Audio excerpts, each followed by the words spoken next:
Friday evening குட்டீஸ் ஏதாவது evening சாப்பிட்றதுக்கு வேணும் அப்படின்னு கேட்டாங்க.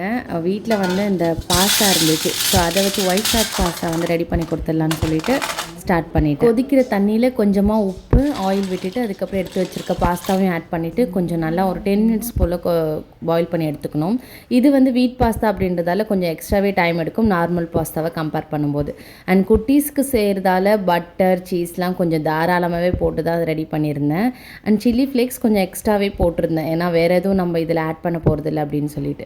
கொஞ்சமாக சீஸ் வந்து அப்படியே க்யூப்ஸாகவும் போட்டு கொஞ்சமாக துருவியும் போட்டேன். அதுக்கப்புறம் பட்டரும் கொஞ்சம் சேர்த்து கொஞ்சம் க்ரீமியாக ரிச்சாகவே வந்து ரெடி பண்ணியிருந்தேன். அண்ட் ஃபைனலாக ஆரிகேனோவும் ஆட் பண்ணிவிட்டு நல்லா சூடாக சர்வ் பண்ணால் டேஸ்ட்டு சூப்பராக இருக்கும். அண்ட் உங்களுக்கு வந்து ஒயிட் சாஸ் பாஸ்தா பிடிக்குமா இல்லை நார்மலாக வெஜிடபிள்ஸ்லாம் ஆட் பண்ணி செய்கிற பாஸ்தா பிடிக்குமான்னு மறக்காமல் கமெண்ட்டில் ஷேர் பண்ணுங்கள். ஹஸ்பண்ட் ஊருக்கு போய் 4 நாள் தான் ஆகுது, ஏதோ 40 நாள் ஆன மாதிரி எனக்கு தான் ஃபீல் ஆச்சுன்னு பார்த்தா குட்டீஸ் அதுக்கு மேலே அவங்க அப்பா வராங்க அப்படின்றத சொல்லவே இல்லை, சர்ப்ரைஸாக வச்சுருந்தேன்.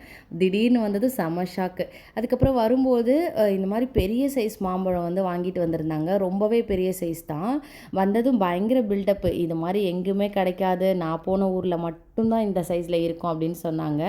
ஸோ வந்து ஆமாம், சைஸ் கொஞ்சம் பெருசாக தான் இருக்குது. உங்களுக்கு வீடியோவில் எப்படி தெரியுதுன்னு தெரியல, நல்ல பெரிய சைஸ் தான். நானே இது வரைக்கும் இந்த சைஸில் பார்த்தது கிடையாது.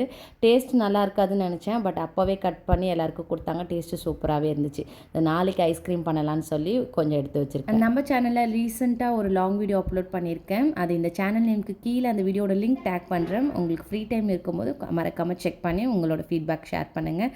நாளைக்கு வேறு ஒரு ஷார்ட்ஸில் பார்க்கலாம். பாய்.